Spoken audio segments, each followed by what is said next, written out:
और अफसोसनाक खबर आप तक पहुंचाएं, मारूफ टिकटॉकर सना यूसुफ को कत्ल कर दिया गया है। इस्लामाबाद में थाना सुंबुल की हुदूद में यह अफसोसनाक वाकया पेश आया।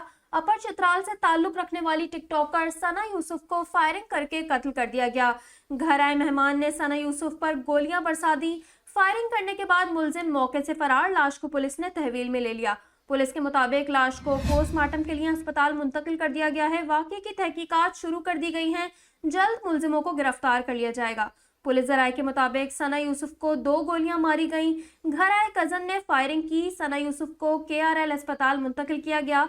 हालत तशवीशनाक होने पर शिफा अस्पताल मुंतकिल किया गया, जहां जख्मों की ताब ना लाते हुए दम तोड़ गईं। आपको अफसोसनाक खबर से आगाह कर रहे हैं। मारूफ टिकटॉकर सना यूसुफ का इस्लामाबाद में कत्ल हो गया है। सना यूसुफ मेडिकल की पहले साल की तालिबा थी। पुलिस के मुताबिक पोस्टमार्टम टिम्स अस्पताल में जारी है। पोस्टमार्टम के बाद लाश वर्सा के हवाले कर दी जाएगी।